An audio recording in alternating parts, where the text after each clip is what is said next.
Down there.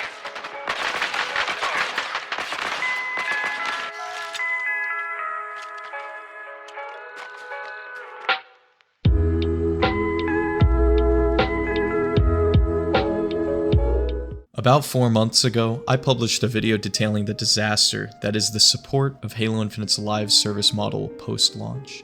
The game launched missing features, modes, content, and lacked polish. These issues have plagued the game without any solution since last November. And with that, 343 Industries' attempted reboot of the Halo franchise faded into irrelevance. As fall 2022 approacheth, 343 had gone into silent mode. The only news coming out about Infinite came from leakers. Modders even leaked the entire Forge map creation tool, and had jerry-rigged ways to play custom Forge maps online using a program called Hamachi. 343 Industries, for perhaps the first time this year, the company promised a change, and planned for announcements of the development behind Halo Infinite. In late August, 343 pledged to be more vocal and speak out about Halo after months of silence, aside from their constant advertising of content in the cosmetics shop. And honestly, they really should have kept their mouths shut.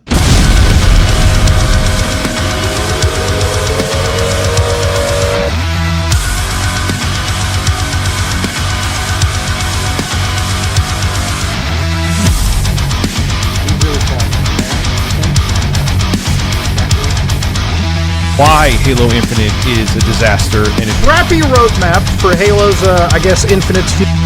Who is the worst game developer is 343 Industries. Now, before you throw your arms up in the air and start spitting and shitting in anger, what have you done? Fans were eagerly awaiting the release of Co-op Campaign in late August, which was 343's target after they already delayed it back in September. Oh, no. December. Like a procrastinating kid who'd rather bust out Roblox, 343 refused to announce they were delaying it again until September 1st this year, after the last possible second. I'm gonna have to knock off 10 points for late assignment submission, 343. That slap in the face wasn't all 343 was willing to deliver to fans, however. Oh no, you fools. How could you be so naive? The company's plan of releasing Forge was originally slated for November. The rumored target Forge release in September wasn't real. You're not real. Nothing is real. It's fake news. Additionally, the Season 3 maps and Battle Pass were delayed to, get ready, March. A full 10 months after Season 1 ended, which itself was already extended to 6 months, along with Season 2. 343 got some whack-ass calendars hung in their offices if they believe a year is 2 seasons, with one 6-month fall and one 10-month summer. 10-month summer? Dude, do you know how hot it is here in Texas, 343?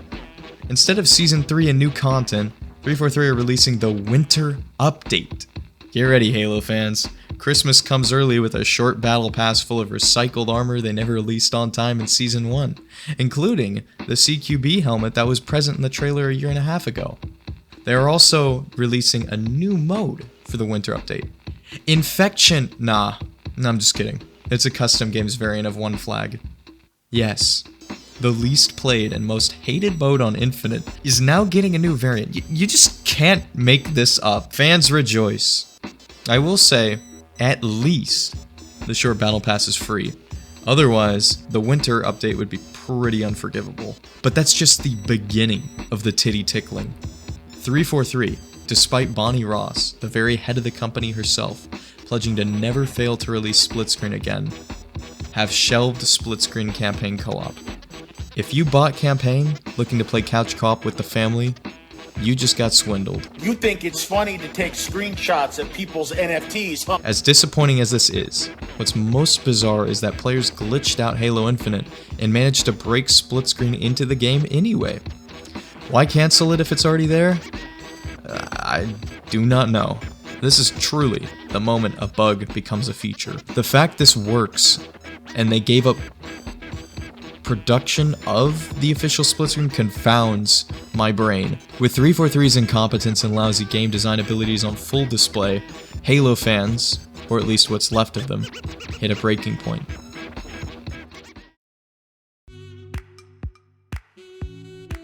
The Season 3 news behind 343's failure to support the dwindling Halo Infinite player base was the nail in the coffin. A hashtag was born, #Fire343, and it hit trending on the dumpster fire of the internet, Twitter. Logic has fully gone out of the window to raw emotion, where many sought the removal of 343 Industries from the franchise. No matter how illogically brain dead a move like that would be, as this is the only company in the world with this much experience in this engine, well, outside the Halo modders at least.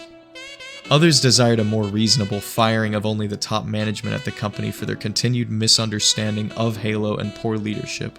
What was left of the Halo Infinite defenders took to Twitter to fight back, but these Spartan profile picture accounts weren't enough. Their numbers had grown too few, with many trading to the dark side of #Fire343.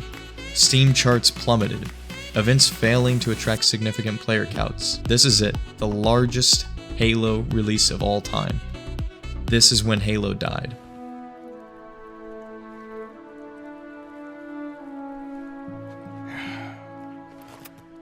Radio for VTOL. Heavy lift gear. We're not leaving them here. Yeah, you're not. Oh, crazy fool. Or is it? The player base, despite the #Fire343 hashtag, is holding strong at a very dismal 5,000 on Steam. But it isn't technically dead yet, as Xbox players are shotgunned to be greater than that amount. Infinite is, as of writing the script, number 16 on Xbox's most played games chart, right ahead of Red Dead Redemption 2 but behind Dead by Daylight, a game from 8 years ago. Many downplay this statistic, but bear in mind this franchise was their flagship console seller in the past, and the branding of Halo is the face of Xbox. Additionally, Twitch numbers, YouTube views, and more are down significantly. We don't have an exact prediction. I estimate approximately 40,000 players are in-game. Others are saying it's far more, perhaps 100,000, or somewhere around that region, but even then it's not exactly a best-selling title at that rate. These numbers are dreadful, but not enough to classify the game as dead. But the fans themselves surely are, well, at least dead inside. The Halo fanbase and player population has likely never seen worse times. The game is so bad, objectively so, that like a controversial presidential candidate, it has caused great division in the fanbase. Honestly, at the end of the day, being as I am a Halo fan, I'm just disappointed now because Halo is trash. I am just glad that my viewers aren't extremely bitter or crazy. Y'all are pretty cool and level-headed. Thanks, guys. No matter y'all's opinion on Halo Infinite, y'all really do keep it civil in the comments and keep it cool, because honestly, an opinion is just an opinion. But outside of opinions, it can't be denied that this game is in deep trouble and is lacking severely compared to typical Halo games. Amidst the sinking of the fanbase, on September 12th, 2022, Bonnie Ross, head of the company, announced she was quitting from 343 Industries. Family health issues were cited as the reason for stepping down. The coincidental timing to the mass outrage of the #Fire343 movement had generated much skepticism.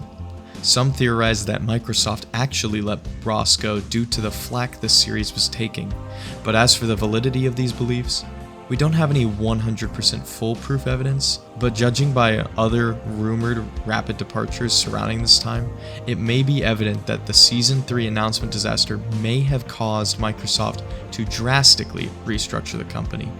Perhaps there's good news for Halo on the horizon. Maybe a shakeup of the top management was required to see the game make a comeback.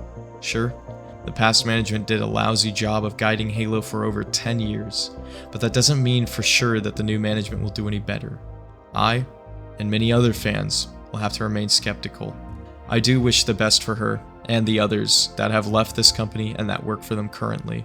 And with that, we are up to date. The last video left off on Season 2 and the hopes for a Season 3, and now Halo has received even worse news. But why? How did this all begin? Well, combining the information in the previous video and this one, I have compiled a list on what caused this game to be fumbled so hard from the beginning of its development. Incompetent leadership. This has plagued Halo since the inception of 343 Industries. Over-reliance on short-term contractors. This may be due to Microsoft trying to help rush the game out and could actually be their fault here. Unclear objective and divided workforce. Early on, the company was reported to have divided focus and plans on what the game should be, along with introducing heaps of feature creep. As for the continuation of this disaster, it seems the same issues plague it to this day. Whatever work they've done in the past has definitely come back to haunt them now in the present development, because it's starting to become clear that not only is the engine shoddy and unfinished, but the game is too. Additionally, I forgot to cover the Halo show.